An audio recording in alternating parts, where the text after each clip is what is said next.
Fantastic. How are you doing? Not too bad. Good, good.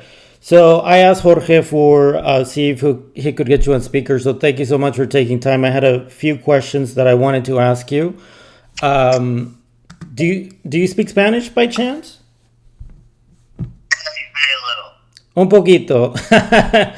That's like I was wondering how you communicated with Jorge. So I'm like he must be fluent in Spanish.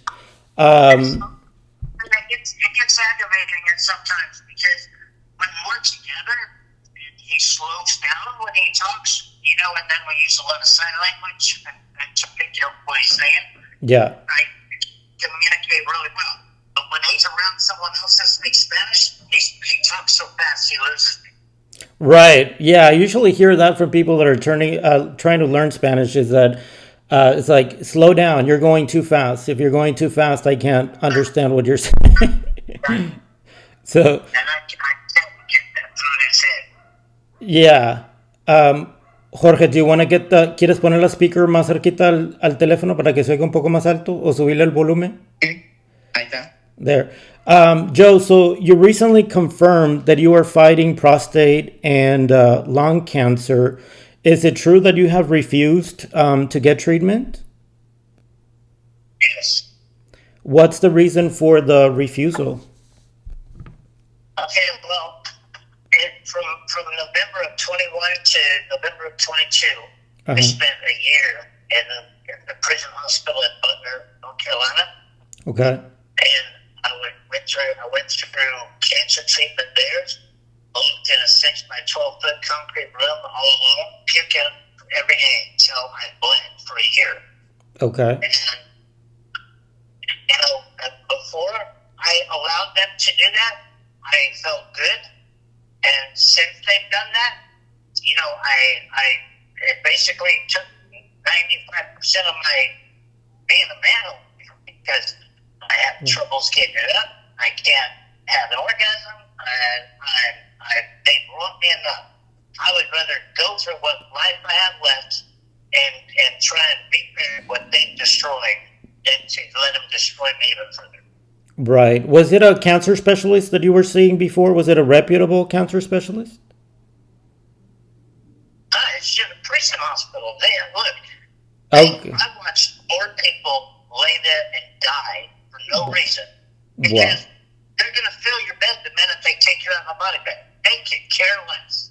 Right. Have you requested access outside of the facility to see a specialist? Is it possible? I have. They won't allow it. They won't grant you the access. Wow.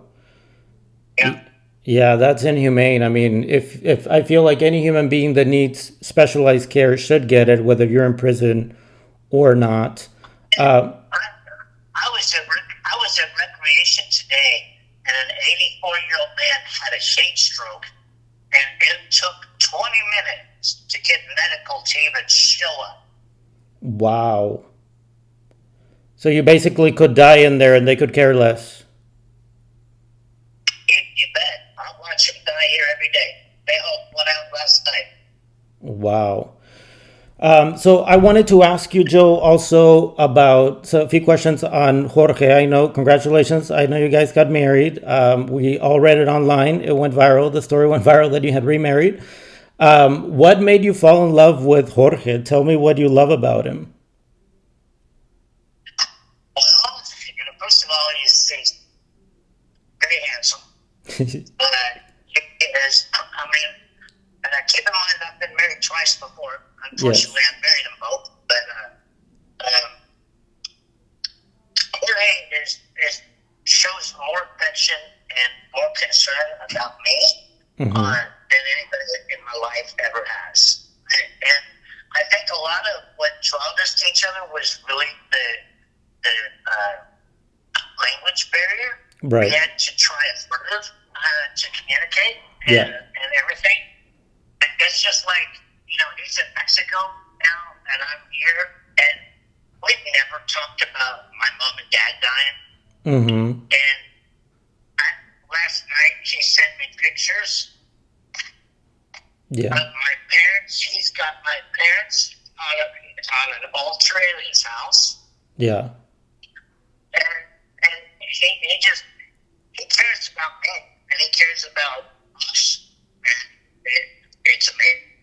Yeah, and the few times that yeah, the few times I've talked to him, I must tell you that the first thing he says, right, is I want to make sure that I can help Joe. I want to make sure that Joe can get out of there. So he is definitely very concerned about, trying to get you a pardon. He's working. He seems more concerned about your own well-being and make sure that you get a pardon than him getting the due process to get back into the U.S.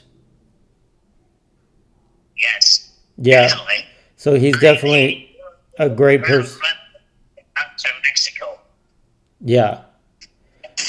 I also wanted to ask you, so What we're trying to do now, Roberto, is we're trying to get him to get attention from Miss Claudia, the president of Mexico, okay. and see if she can maybe help facilitate a phone call to President Trump. Because the people that testified against me admitted on world television with Tiger King 2, Right. that they perjured themselves, they lied. And then they had a plan to kill me to start with, So Right. we're trying to see if we can get the president of Mexico to take 10 minutes and facilitate a phone call with President Trump and say, hey, the evidence is there that you're holding this man and he's innocent and he's married to one of my citizens. And, sign his clemency and give him a pardon and let him come to Mexico and live what life he has left with his husband. That's what we're trying to do. Yeah, that's actually a really good plan. I also wanted to ask you that, Stephen Miller, he's a Trump admin official. Today, again, he tweeted that the only process that illegals are due is deportation. And as you know, the Constitution does grant undocumented immigrants the right to due process. What message do you want to send to Stephen Miller, Kristi Noem, the Secretary of Homeland Security, regarding Jorge's case? Well, he was scheduled for a deportation hearing last Monday, and we had lawyers ready to go because he was already in the process of asylum. Yeah. And the president purposely lost his asylum papers clear back in October of last year, and we had trouble getting them again. But I don't disagree 100% with the deportation thing, especially with people that are dangerous. Right. But people like Jorge that have been in America for so long, and Yeah. he has no criminal record, and he Right. doesn't do drugs. Yeah. This should be allowed their chance of having asylum hearings, Absolutely. And the majority of Americans agree with you and I that anybody who's a violent criminal should be deported automatically to, their nation of origin. But if it's someone like Jorge who doesn't have a criminal record, right, a violent criminal record, the only law that he violated, right, is coming into the U.S. illegally to seek a better life and seek asylum. But the majority of us, agree that anybody who doesn't have a violent criminal record, right, should be allowed the opportunity to stay in the U.S. But yeah. Roberto, I live in a dorm with 9 people, and one of them just came in last week. He's 22 years old. He came to America when he was 2. He had no choice in that. Right. Okay, and as soon as he gets out of here, they're deporting him too. He's been in America for 20 years. Okay, now what is the difference between him and Jorge and the 2,000 plus Pakistanians or Afghanistans that we flew over here with no papers? Right. We open the doors to asylum seekers all the time, right, as we should. And if Jorge feels, that he's not safe in Mexico, especially in, the area that he's in now, we won't say where, but, he should be allowed to file an application for asylum and, in my opinion, be granted asylum. And like I said, according to polling, the majority of Americans do agree with that view that we should continue to open the door to asylum seekers. Anybody who doesn't have, a violent criminal record should be allowed, to stay in the country as a contributing member of society. I think we're all, like I said, the majority of us, it doesn't matter if you're a Democrat or a Republican, we share that common view, right? Is that it's anybody who is a violent criminal should be deported. Anybody who's not, should have the opportunity to apply for a green card. You're going to be violent, or you're going to hurt somebody. Get the hell out of here, okay? Right. I have no problem with that. But if we're going to bring in 59 white African farmers because they're in danger, why can't we bring in 59 Jorges that are in danger from the cartel? Exactly. Yeah, I agree. And like I said, a lot of people in this country agree with you. I mean, Trump has claimed that the 59 white South Afrikaners that came into the country, as you said, right, that they were escaping a genocide. Some argue that there is no genocide happening in Africa, South Africa, but that's, a different story. But yeah, we agree that, yes, he should be granted, the opportunity to apply for asylum. It's definitely based on what the courts have said that it's unconstitutional to remove anybody from the U.S. without a hearing. He did have a hearing scheduled, and he's not the first one. There's been multiple cases that have been reported where, undocumented immigrants are being deported immediately right before their hearing, either the same day or a few days before. So it seems to be like a strategic move from the Trump admin to, remove anybody and not give them the opportunity to actually be able to speak to a judge and bring their case forward. The other thing I wanted to ask you was there's been some concerns recently from the LGBT community that the Supreme Court could reverse, gay marriage, granting gay couples the opportunity to marry. Do you have any thoughts on that? I don't think they will. I really don't. You don't think? I don't think that the Supreme Court will do that. Okay. As a gay person, especially a gay person married to an illegal immigrant, yeah. Am I against drag shows at the White House? Absolutely. It doesn't belong there. Do I agree with drag queens in the libraries with little kids? Absolutely. It belongs at a bar. It's a bar show, not a kid show. Right. But I disagree with the way that, I came out in the 80s when it was real, okay? And right. Well, they came out in the 80s like I did, paved the road for the generation today. And the generation today expects too much. They force it on their neighbor instead of just letting their neighbor accept them as they are. I have mixed feelings about a lot of that. It's no different than the gay people here in prison. They give us all a bad name because they're doing their sexual deviant crap, so everybody looks at every gay person like that. Me and Jorge really had a lot of respect from even the gang members in prison because we got married and we were seriously, a couple, and looked to have a future together. And if more LGBTQ people focused on that instead of shoving their agenda down people's throats, I think we would have a lot better luck in the Supreme Court and the White House. A lot of people give me crap that Trump hates me because I'm gay. Trump has a married billionaire that's gay in his cabinet. So I don't think it's that. And then, a lot of people are giving us crap because he's never going to pardon you because you married an illegal immigrant. Well, you got to remember that Melania was not a citizen for over a year after they got married. Granted, she was here, but she still wasn't a citizen. And now we have James Vance, the vice president, who also has a wife that's, originally from another country. Right. So I don't think we have an administration that's prejudiced. I just think we have an administration that's moving things too fast and trying to accomplish things in the wrong way. That's just like when they picked Jorge up on Friday morning, they already had him in Mexico on Saturday. They moved him when the courts were closed. Right. But I publicly offered. This is how much he means to me. I publicly offered if Trump would pardon me and let me go to Mexico and be with him, and go to work, I know I can make $5 million in the first 6 months, and I would pay for George to have one of Trump's gold cards if that's what it takes. Is that fair? No. But is it about money? And do I need to pay $5 million for George to come to America legally? I'd do it in a heartbeat. Yeah.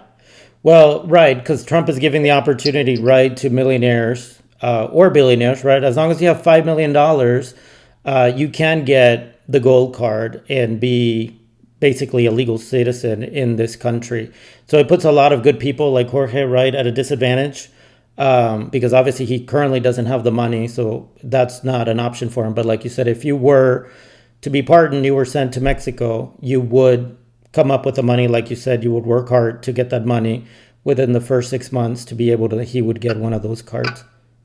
I would sign a contract with the United States that the first $5 million I make is theirs. Well, that's love. That's really romantic, Joe. That's actually really romantic. I want to go back really quick to something you said about young people and their movement in the LGBT community right now, that they're trying to force a lot of beliefs on people. And there's actually been a lot of criticism when it comes to the way that, some of these young activists move. What advice do you have for them? What would you say, like you said, you came out in the 80s when it was much harder to come out. What advice do you have for them on how they should move towards equality? But I came out in the 80s when people drove around in pickup trucks and hunted you walking down the street, in town, especially in Dallas, Texas. And in today's society, especially as violent as it's getting with all the protests in the different countries and Right. the racism and all of that,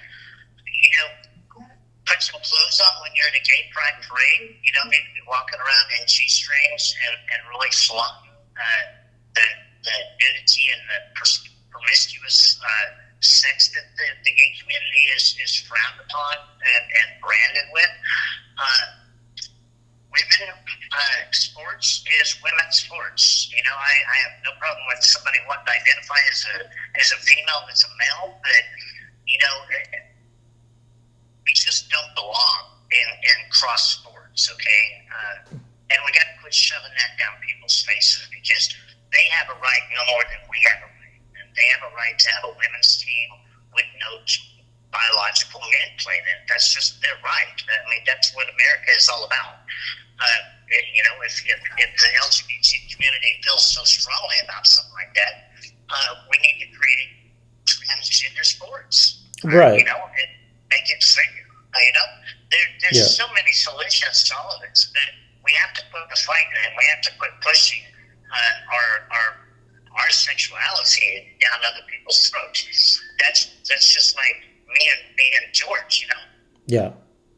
Well, yeah. Mexican, but they're going to complain about if I married a black person too. So it's just quicker to block and delete the haters on your Instagram or your Facebook or your X account and just move on with your life. But we have to respect others' views, guys. So have some sympathy for the other side too, because this world's big enough for gay and straight people. Yeah, I agree. I know you have limited time, Joe. Before you go, what message, if Donald Trump watches this interview, what message do you have for him? What would you want to say to him? President Trump, this is Joseph Maldonado. Everybody knows me as Joe Exotic, and I just wish that you would have someone take 10 minutes of their time and look at how these people admitted to perjury on world television, and I worked for. But my parents paid the ultimate price, because after they put me in prison, they separated them after 65 years of marriage and let them die alone just to steal their property. Yeah. I worked 55 years without even a speeding ticket. I'm a good person. I've done more charity work than you probably have for sick kids and homeless people. I'm a good person. Please sign my clemency. I don't even need a pardon. Just sign my clemency so I can go to Mexico and be with my husband and try and bring him back the right way.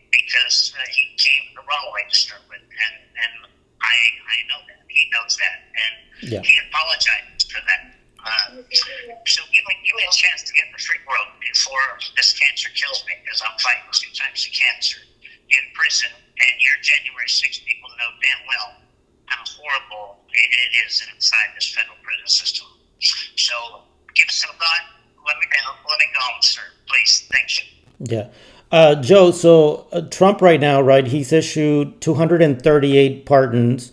And during COVID, there was this viral movement on Twitter, all through social media, where so many people were calling, for your pardon. And earlier you mentioned that some people had made comments that perhaps, the reason you weren't pardoned was because you were gay. Why do you think that Trump has ignored your pardon? Because he was considering it during his first term. Like I said, there was this huge movement on social media to grant you a pardon. What have you heard, or what do you think the reason is that he has not issued a pardon for you yet? I don't know if it's a publicity thing that he's waiting until he needs the headlines. Mm-hmm. Or what? Because, Don Jr. was advocating for your partner. I've got Joe Rogan out there, Dana White out there, the Hulk family, the Hogan family, Matt Gaetz, Senator William Boebert. I've got some pretty big names. Andrew Tate out there all shooting for me a partner. And it baffles me why he won't do this, but I really don't think it's because I'm gay. I think it's because he's distracted, or I haven't got enough to offer him. Right. Maybe he wants those $5 million you were offering earlier for the visa. Okay. Well, Joe, I do want to thank you so much for your time. It was a pleasure speaking with you. You're a lovely person. I hope that we have another opportunity in the future to talk again, hopefully with good news. Hopefully you'll give me an interview after you get your pardon.